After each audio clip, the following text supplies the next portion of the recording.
அப்பாடா ஒருத்த வரான். நிறுத்து. டேய் பச்சை ஆட்டோ என்னடா வச்சிருக்க சாப்பிட பசிக்குதே.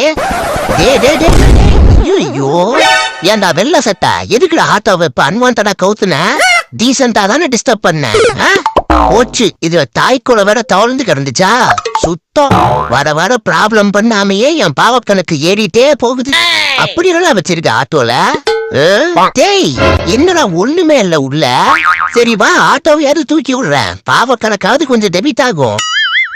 Bro bro bro bro bro ஏதாவது சாப்பிட்டு இருந்த குடு ப்ரோ பசிக்குதே. ஏண்டா இந்த ஏரியால நான் 3 வருஷமா மெயின்டைன் ஆயிட்டு இருக்கேன். எனக்கே ஒண்ணும் கிடைக்கலையா? என்னமோ 3 நிமிஷத்துக்கு முன்னாடி வந்துட்டு முக்கிட்டு இருக்க. ஓடா கம்முனு. ஏய் ஏன்டா இப்படி உட்காந்துட்டு இருக்க? என்னைக்காவது சீக்கிரம் வந்து தொலை. நாய் மாதிரிலாம் என்னால நாக்க தும்ப போட்டுட்டு இருக்க முடியாது. டைமுக்கு சோறு வரல அப்புறம் சேதாரத்தை சன் டிவில பாப்பேன்.